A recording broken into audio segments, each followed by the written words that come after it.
So This is Tracey Wilson-Rossman coming to you from my home office. Hasn't changed much in the last, I don't know, 19 weeks or whatever it is at this point.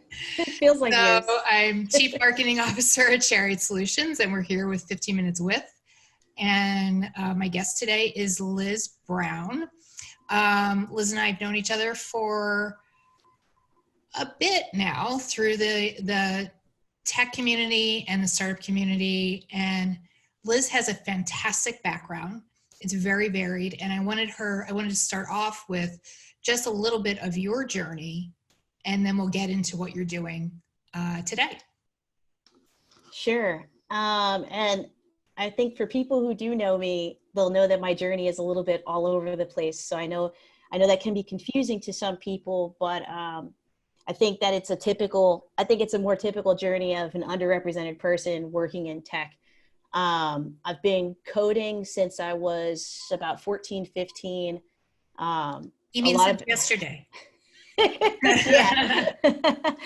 and actually I'll be 36 in 2 weeks, which is crazy. So it's been now over 15 years that I've been, well over 15 years that I've been in tech. And I never saw it as, I think the biggest thing for me is I never saw tech as a career field. I always saw it as a hobby. And I learned how to code with my friends when I first got into high school. And then I took computer science classes in high school. And my dad and my uncles had a tech startup when I was a teenager. So I became a consultant to their tech startup when I was just a kid, because I knew the most about tech in my whole family at that time. I went on to school and I did not end up studying tech. I actually wanted to go to school to do work in advertising. So I worked in the area of communications for my undergrad. And then I went to school for urban planning for my first master's, specializing in revitalizing cities. And I paid for that master's by doing design and development work for the University at Buffalo as a graduate assistant. And then I taught, I also was a graduate assistant, like teacher, and I taught people in urban planning how to code websites for different communities, which also paid my tuition for a semester. So I've been paying my way through for a while now, doing work with coding and design.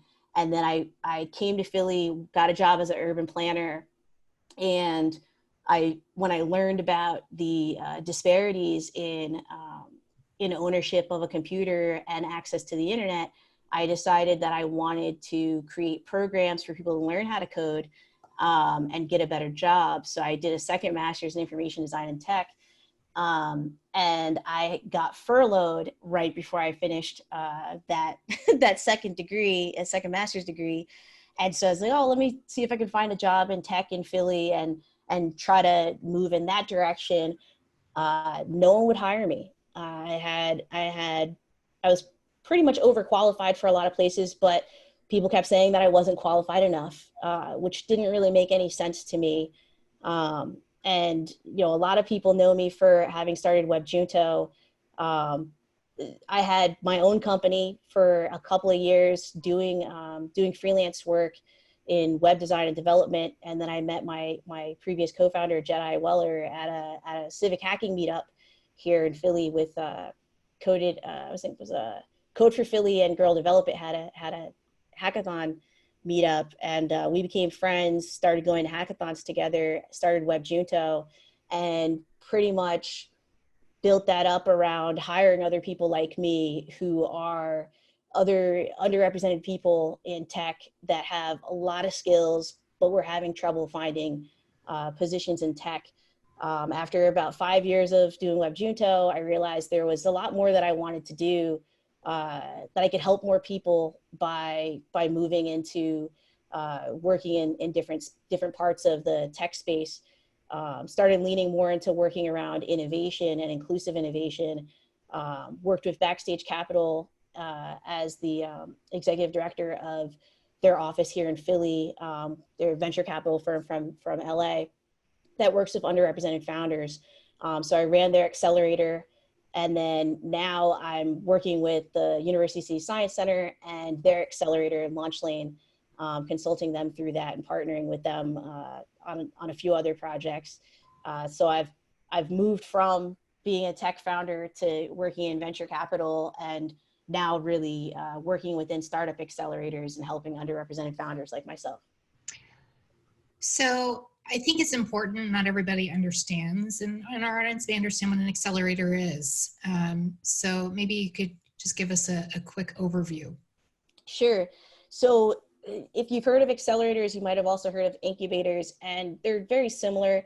It's really just a program that helps founders to kind of get in tune with the basics of how to run a business, with everything from strategy to marketing, and a lot of programs give funding. Not every accelerator offers funding, but the ones that I've worked with provide funding, and in exchange for a percentage of the business, but also offer mentorship and advisement, startup coaching to founders. Some programs run from like a day to a week to 13 weeks, and incubation programs usually run a little bit longer. Some incubators run from 6 months to 12 months, but it's all about helping people get to their next place. Right. And I guess sort of the next question is, you and I are very aware of accelerators and incubators, but there's definitely been an uptick, almost an explosion of this type of program. Why do you think that is? I think that a lot more people are becoming aware of of what accelerators have to offer. And there's two sides of the argument. I mean, there are some people who are very anti accelerator because they don't want to take funding. And then there are some people who are really into the idea of learning from people who have been there, done that. And I think that especially from the perspective of underrepresented founders, there are a lot of us all across the country that are launching our own programs, because we've gone through them ourselves, and we want to make sure that we spread the wealth. Great.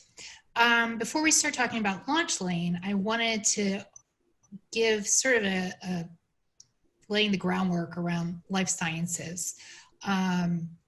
So life sciences companies, and that's pharma and hospital, healthcare, it's a very, we could just call it the healthcare sector.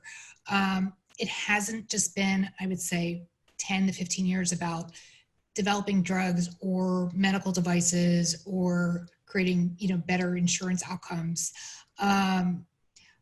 How do you think that they've been using technology to create better products or speed time to market, or, have better communications with their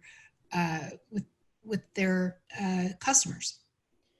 I mean, I think that one of the biggest ways that people have been, one of the biggest changes is access, right? And so what we're seeing with Launch Lane in particular is that there are now, because of access to technology and a wider range of people that are getting involved in health sciences, I feel like it's becoming, inclusion and diversity are making health sciences even wider of a spectrum than what they began as. Technology is not just becoming more accessible to companies that already exist, but to people who have never thought about maybe running a health sciences company. And I think that's bringing in new ideas.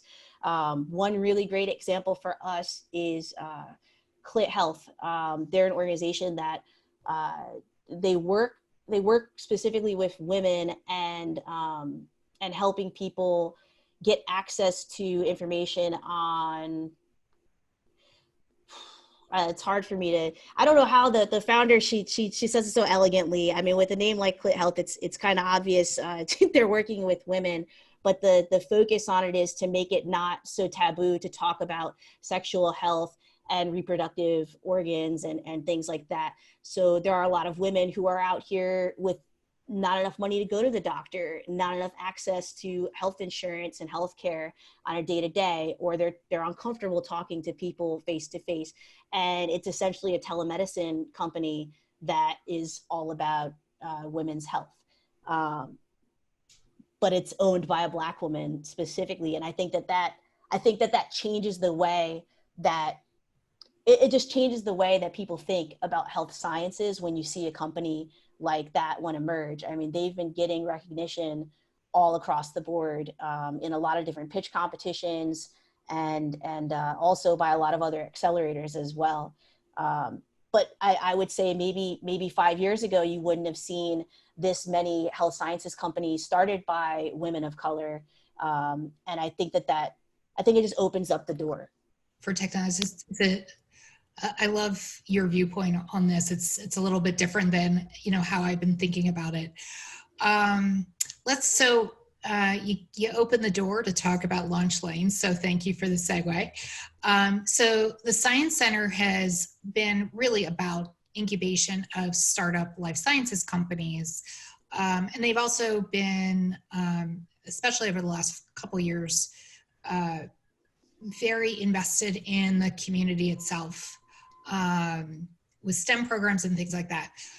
So, tell me a little bit about why Launch Lane's a little bit different and how it plays within the Philadelphia region, where life sciences companies have been a big part of our success. Sure. I think one of the biggest things I've learned since I got access to everything going on in the Science Center is, a lot of people think that everything's happening in Center City or within the co-working spaces that everyone knows about already. But once you step into University City and you see what's happening within the Science Center, it's really mind-blowing, because I've been involved with the startup community here for for quite some time now, and I had no idea before going in there how many health sciences companies were already booming here in the region. And the Science Center's they've been running accelerator programs, I think probably for as long as they've been around, over 20 years now. And they've had some pretty popular accelerators going on there, but none of them that previously focused on building a team with the mission of inclusion at the forefront of what we do.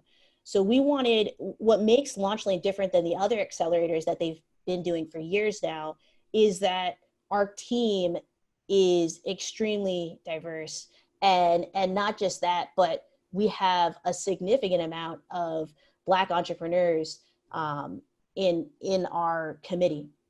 And we also have a consultant that works with us specifically on diversity, equity, and inclusion. And she's been shadowing us along the way, as well as talking us through some difficult conversations, difficult topics. And I think that, Launch Lane is not meant to be an accelerator that is just for underrepresented founders. It's meant to be an accelerator that's more accessible to underrepresented founders. We're not necessarily changing the way that the program is run so much as we've been changing how we look for candidates and how we review those candidates. I mean, it's a pretty extensive process that we've gone through. And the Science Center, I'll give them some credit. Their programs in the past have been pretty inclusive as well. But again, none of them had this as a focus before. So that's really what makes this team magical. Well, I think it'd be great if, when does the program start, or has it started? So we started our first cohort this spring. And the way that it works is, the companies have access to office space, I believe, for the entire year. Right now we're in a weird spot because of COVID-19, right. But even besides that, I mean, when you get into the accelerators, DHA Accelerator and Launch Lane specifically, you're getting access to IC 3401, which is at 34th and Market. right inside of Drexel University, and you get access to mentors, advisors, both when the program is actively running and also when it's not actively running. We're all kind of around to be able to help people through these things. That's what I think is probably the most unique thing about that co-working space, IC 3401, is that it's full of researchers.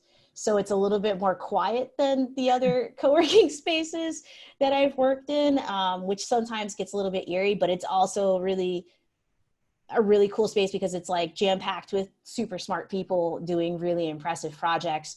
And those of us who are around to offer advisement and mentorship, we're always there. So even now we've been trying to decide if we should keep doing our regular meetings every week with the cohort, because our goal is really to get them to the next level and then let them take the time to focus on their business and not be bothered by us.